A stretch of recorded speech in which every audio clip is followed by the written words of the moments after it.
What's up, y'all? Welcome to the channel.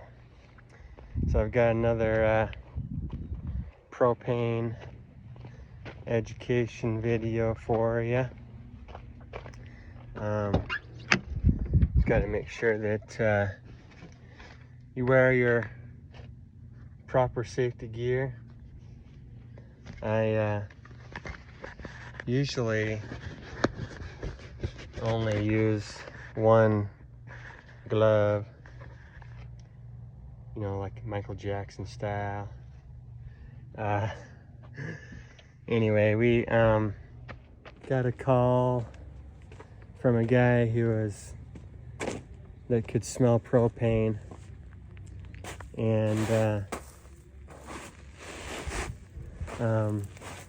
he was sure that it was leaking, so I came out and sprayed everything down, couldn't find anything, and then got to this point right here, and it is kind of hard for it to start bubbling, but once it bubbles pretty good, and that's where the leak was. All right, so once I found the leak, I took off the valve that was on here that you saw in the previous video. It's called a cluster valve, and you've got the vapor return, the pressure relief, the fill valve, the gauge, and the service valve all in one cluster. And then you've got down here the liquid withdrawal valve, but we don't need to worry about that. But that huge valve, we had to evacuate the propane, obviously, but that huge valve, when we took that thing off, I must not have been able to get all the propane completely out, because sometimes these tanks, when they're underground, they're just a little bit out of level, and I can't get everything out with that liquid valve, because there's a straw that goes all the way down to the bottom of the tank, and if it's not completely level, then we're not going to get all the propane out. But once I spun that cluster valve off, there was so much pressure in there that it just rocketed that thing up into the air, and we broke this gauge. It got bent from falling down, but when it shot out of the tank, it broke this pendulum off. And then also there's a little tube that I'll show you later that goes in right there. It's called the spitter valve, and that's another valve actually that's on this cluster valve that bent and broke off. And so quality still. This is a brand new tank. It was you can see it right here. It's a 2023 tank, and it was a manufacturer defect, and so they're covering all this stuff. They've been pretty good. They actually are covering my labor to do this.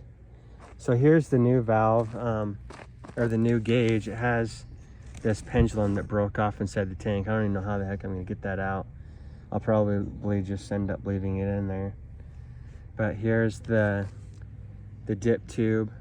It's called a fixed liquid level gauge valve, that this tube has to be at a precise measurement. I'm talking down to the 0.8 of a tenth of an inch. I mean, it's like gotta be pretty precise. So what you do is these don't come the length that you need them, because they're just a long tube. So you have to get your tape measure out and push it down in this stem until you hit the bottom of the tank, and you get the top measurement, and then you have to minus the length of this stem to get the measurement of the top of the tank to the bottom of the tank. And then when you get that measurement, you divide that by 20, or by 15% in this case, but other tanks are 20%. So divide that by 15%. That will give you the length from here down to where the liquid level needs to be. And then you add 18 inches, which this stem is, I believe. And so 18 plus the measurement that you got from your calculation. So that's how you get the precise length for that fixed liquid level gauge. So now, once we've got all that figured out, we gotta take this old thing off, put the new one on, put that tube on, and then take this off. I think it's gonna rock it off again, because what happens when you take this valve off, when there's propane in it, it will shoot vapor out so fast that the liquid inside the tank will vapor lock itself, and it will just be stagnant like water. It just looks like a puddle of water in there, the propane. So it will just be in there boiling off, and you can actually save quite a bit of propane when you do that, but it's kind of sketchy, you know, like you want to just get as much propane out as you can, but sometimes you can't. So alright, looks like we got 56 and what is that, 5/8 of an inch, and then this tube is 16.5. Alright, so the decimal version of 56 and 5/8 was 6.625, and then minus the 16.5, and that got 40 inches, 40.1 inches, times the 15%, and we got 6 inches, 6.0 inches, and then we add the 16.5, and that gave us 22.5 inches for that dip tube. Okay, so the measurement I got was 22.5, but then we gotta add a 1/4 inch for the thread, so we'll go 22 3/4 right there, and we'll get that cut. All right, now that we got this cut to length, we're gonna just wring this out a little bit and get the hole, so you have a nice big hole to allow the propane to go through it, and let you know when the tank is full, because you don't want to overfill these things, that's for dang sure. Okay, so now that we got that all reamed out, we'll just go ahead and screw this tube into this valve right here. It just screws right into here. We'll probably want to get some pliers on that or something, pipe wrench. Make sure it's nice and tight. All right, we'll get the handy dandy Leatherman here. Make sure it's nice and tight.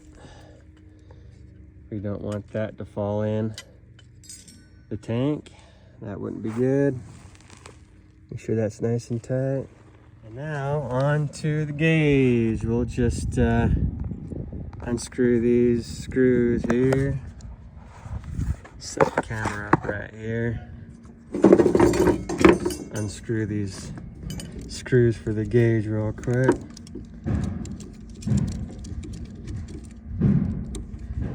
They're not very tight. because there's a rubber gasket in there that keeps the propane from leaking out. There's 4 screws here. And this style gauge is called a junior gauge, just because of its size. And then there's a senior size. That's kind of the propane lingo. Let's pull that thing out. And then what we'll do is just go ahead and put this cluster valve on. And then put the new gauge on later, because we don't want to break the new one. Okay, now that we got the cluster valve over here, we'll just pull this back off again real quick. Set that over there. Alright, so when you're dealing with this kind of pressure with this size of a pipe, I usually like to put thread tape on and the pipe dope. And you want to, when you're putting the thread tape on, you want to go the direction that your fitting's going to go on. So if it's, you know, righty-tighty, lefty-loosey, if it's going on the right way, you got to put this on this way, so that when it goes on, it turns the same way that the tape was wrapped on. And I'll just put a few layers on here, like that. And then we'll get the pipe dope here. Dope all this up real quick. Make sure it's caked on there pretty good. Make sure you go the direction you put the tape on, because you don't want the tape to come off. Get that all on there real good. Make sure it doesn't fall in the hole.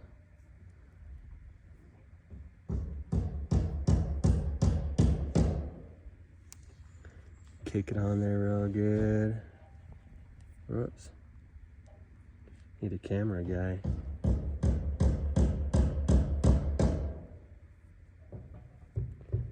Alright.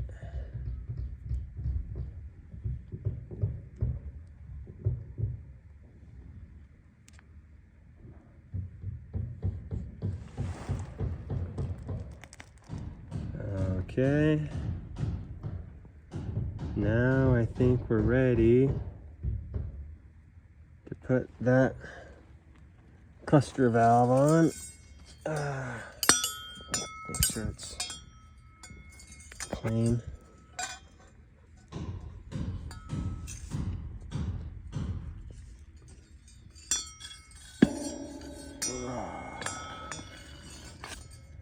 There we go. And that just spins on there like that.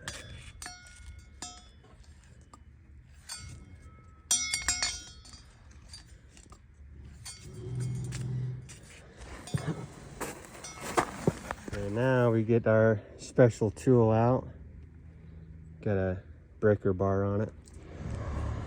And I guess you can probably guess how this thing works. You just match it up.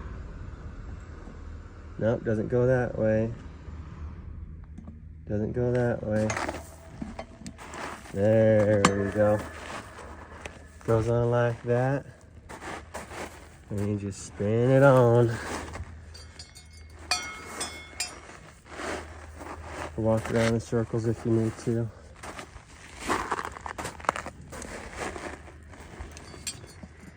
Just gotta make sure it's nice and tight. You don't want this thing to leak again, because they aren't gonna pay to come back out. Make sure it's nice and tight.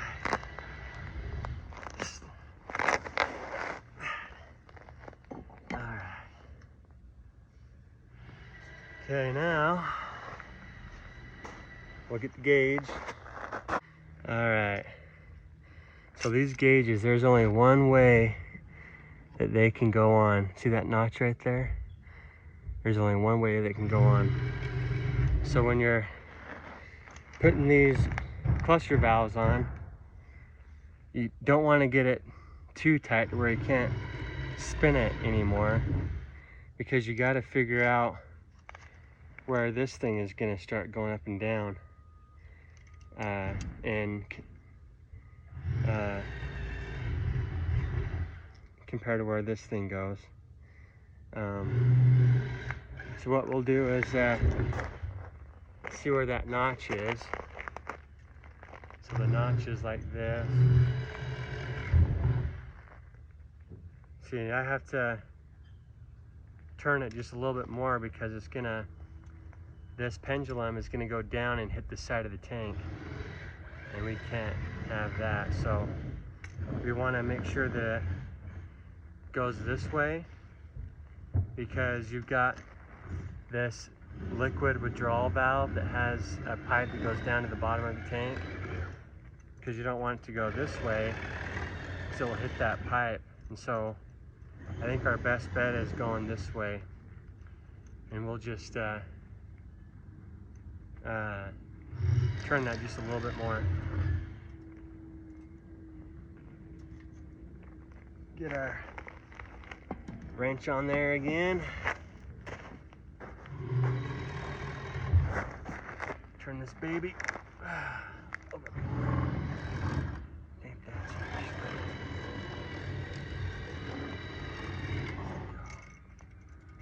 Let's see where that goes real quick.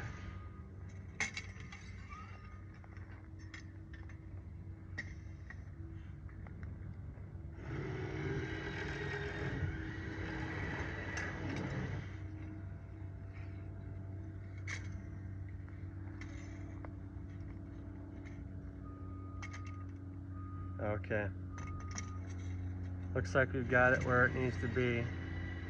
Looks like it's got the gasket on already, so we'll just go ahead and use that. We'll screw these 4 bolts in real quick.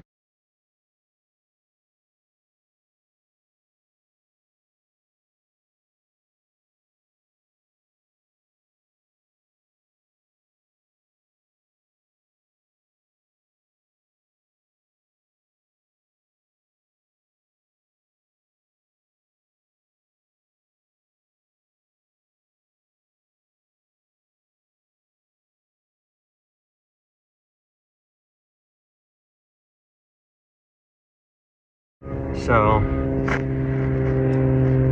that should be it for that install. We've got her all put together. We just need to put that thing back on, and then this regulator and hose hooked back up to the service valve, and we'll be good to go. Thanks for watching.